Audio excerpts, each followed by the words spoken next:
मेवाड़ की राणा रतन सिंह ने अपनी पत्नी रानी पद्मिनी का चेहरा दिल्ली के सुल्तान अलाउद्दीन खिलजी को पानी और कांच में दिखाया। लेकिन हिंदुस्तान का साइंस कहता है कांच का आविष्कार 1535 में हुआ और रानी ने जौहर 1303 में किया। तो 237 साल पहले अपने हिंदुस्तान में कांच और मिरर नहीं थे। और अलाउद्दीन खिलजी के साथ में पर्सनल राइटर आया था जिसका नाम था अमीर खुसरो, जिसने उस समय किताब लिखी थी तारीख अलाई। उसने लिखा था कि मेवाड़ की महिलाओं ने अपने सतीत्व धर्म के खातिर जौहर किया और राजपूत कभी भी कॉम्प्रोमाइज करना नहीं चाहते थे। चित्तौड़ के ऊपर युद्ध होने का सबसे बड़ा रीजन था व्यापार, क्योंकि हिंदुस्तान में कभी भी कोई भी मुस्लिम कम्युनिटी पहले नहीं था। ये सभी जो आते थे अफगानिस्तान तुर्किस्तान से आते थे और आते कहाँ थे तो समुद्र के पास में आते थे, क्योंकि प्लेन तो थे नहीं ना। तो इधर नज़दीक पड़ता है गुजरात और ये जाते थे दिल्ली।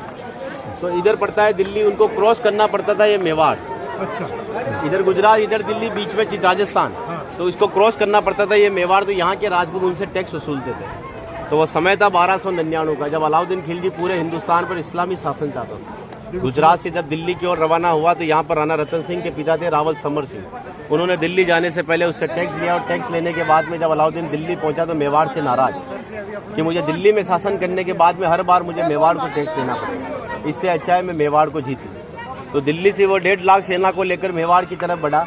लेकिन चित्तौड़ से दिल्ली का डिस्टेंस 600 किलोमीटर है। तो उसने पहला स्टॉपेज 1301 में रणथंभौर के किले पर डाला सवाई माधोपुर। वहाँ का राजा था हमीर देव चौहान, जिसको मित्र बनाया और उसी मित्र को रात को खाना खाते समय पीठ के पीछे छुरा घोंप कर मार दिया। उनकी पत्नी थी रंग देवी। हिंदू धर्म के अंदर रात में चिताएं नहीं जलती है, तो वहाँ की महिलाओं ने पानी में कूदकर जल जौहर कर लिया, बच्चियों ने, सभी ने।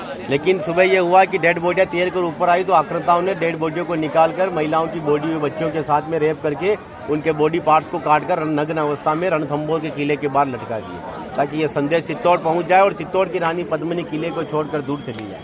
1303 में जब अलाउद्दीन चित्तौड़ पहुंचा तो किले के ऊपर आने के लिए उसको 7 गेट क्रॉस करना था, तो इम्पॉसिबल था।